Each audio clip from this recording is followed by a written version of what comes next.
Neste 2026, ao celebrar os 200 anos da Câmara dos Deputados, não podemos olhar apenas para o passado. É também hora de pensar no futuro da representação política. A tecnologia já transformou profundamente a forma como o parlamento se comunica e se relaciona com a sociedade. Do papel manuscrito no século XIX e da taquigrafia no século XX, passando pelo rádio e pela televisão, até chegar à internet e às ferramentas digitais atuais, cada inovação mudou a relação entre o cidadão e a política. A própria TV Câmara, criada em 1998, e a Rádio Câmara são marcos dessa trajetória, levaram o parlamento para dentro da casa dos brasileiros, ampliando a transparência e a visibilidade da atividade legislativa. Hoje, vivemos um momento em que a inteligência artificial, redes sociais e plataformas digitais estão no coração da democracia. Mas junto com as oportunidades surgem também dilemas. Quem é incluído e quem fica de fora? Como evitar que algoritmos e desinformação distorçam a participação cidadã? No episódio de hoje, do Ponto de Vista, vamos discutir a Câmara Digital e o futuro da participação. Quais são os avanços já conquistados, quais são os limites e quais são os riscos éticos que precisamos enfrentar para que a tecnologia amplie a democracia em vez de aprofundar as desigualdades. Eu sou William França e para esta conversa eu recebo dois convidados especiais. Sérgio Braga, cientista político e professor da Universidade Federal do Paraná, e Guilherme Barbosa Brandão, diretor-geral da Câmara dos Deputados. Juntos, nós vamos refletir sobre como a tecnologia pode reinventar o parlamento e qual será o papel da Câmara nos próximos 200 anos. Senhores, sejam muito bem-vindos ao Ponto de Vista especial. Esse é o quarto programa dessa série e a gente vai falar do que vem por aí, imaginar quais são os 200 anos para frente. Exercício bom, né? Gosto sempre de fazer uma rápida biografia, ler rapidinho a biografia de quem está convidado, para os nossos telespectadores entenderem quem são os nossos convidados. Começar com o senhor, professor, para quem eu vou dirigir a primeira pergunta. Professor Sérgio Braga, cientista político e professor da Universidade Federal do Paraná, especialista em democracia digital, participação política e uso das tecnologias de informação no processo legislativo, é mestre em ciência política e doutor em Desenvolvimento Econômico pela Universidade de São Paulo e tem vasta produção acadêmica sobre partidos, eleições e inovação democrática. Professor, com base nesse seu currículo, nessa sua extensa experiência e pesquisa que o senhor trabalha, como é que o senhor vê? Existe uma tensão entre o que a gente vê entre o parlamento e essa questão tecnológica? Isso é real ou a gente está imaginando coisa demais? Não, tem atenção sim, né? E eu gostei muito da sua apresentação aí, porque eu não testemunhei todas essas fases que você fala. Não fui tão atrás como no Império, mas minha tese de mestrado, né? Quando eu fiz a minha tese de mestrado, eu pesquisei aqui na Câmara, foi publicada inclusive pela Câmara, e não tinha nem internet, não tinha digitalização, né? Então eu acompanhei todas essas mudanças aí, quase que você falou, da taquigrafia, dos acervos de papel, né, para os acervos digitalizados, a inteligência artificial, né, o emprego maciço de ferramentas digitais, né.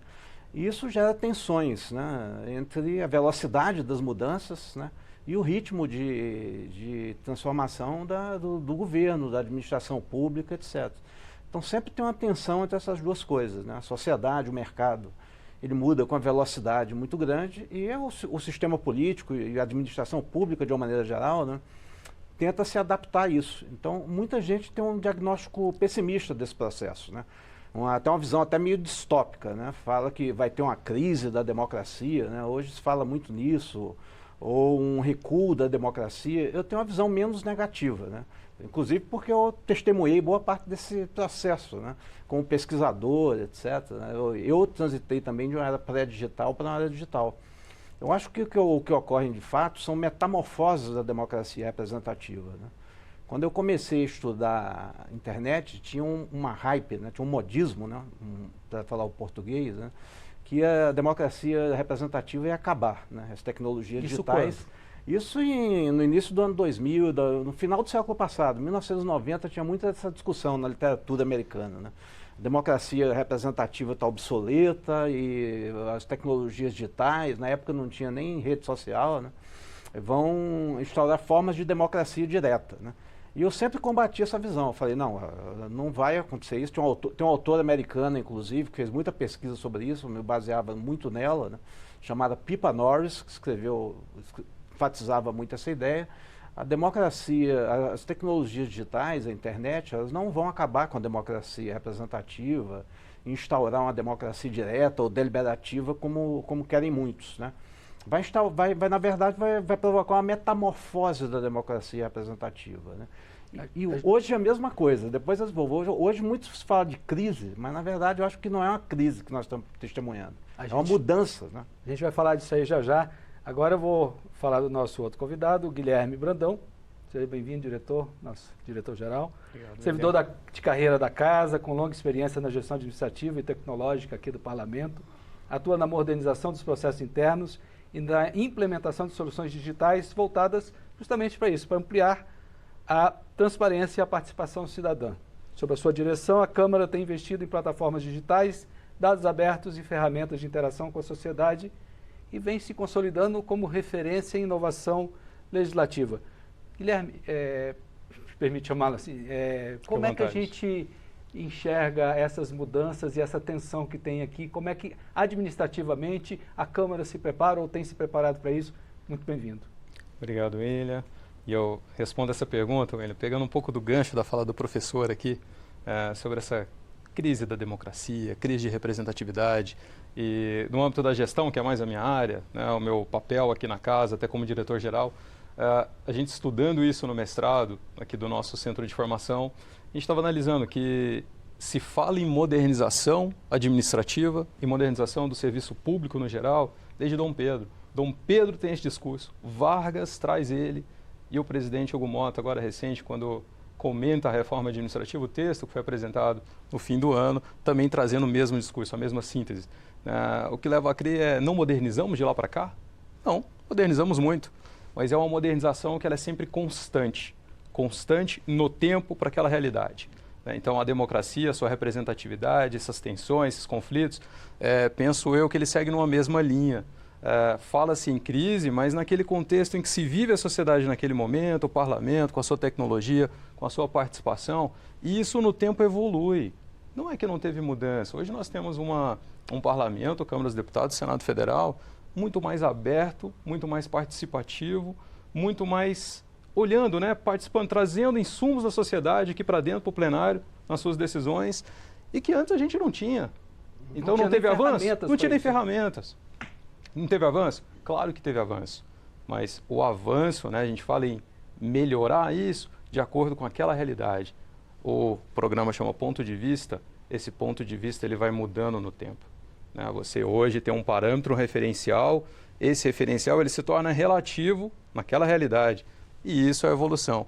Então, eu penso que o parlamento aprende, sabe lidar com isso. Ele vai evoluindo junto com a sociedade. É uma troca de informações. A sociedade avança, a tecnologia avança, o parlamento avança e tudo, de alguma forma, se conversa e se adapta no tempo, naquela realidade. Por aí, eu concordo, né? Então você tem assim processos de adaptação, né? Mas nem sempre esses processos vão no ritmo igual e melhoram assim imediatamente a qualidade da democracia. Muitas vezes você tem recursos, né, na democracia, não é um processo linear de consolidação, né? Então você tem o que não faltam hoje nas democracias, né? São líderes autoritários, líderes populistas, etc., desafiando os valores democráticos, né? Mas isso faz parte do processo, né? Isso, na verdade, é um recado que o eleitor procura dar, né, para as instituições representativas, para o sistema político, né, que ele está descontente com alguma coisa. Tem um problema de segurança pública, ou imigração, né, ou desemprego. Então, o eleitor ele manda sinais para o sistema político. E esse sistema político ele tem que canalizar esses processos. E quanto mais tecnologia houver para ouvir esse eleitor, né, mais rápida tem de ser essa adaptação, né?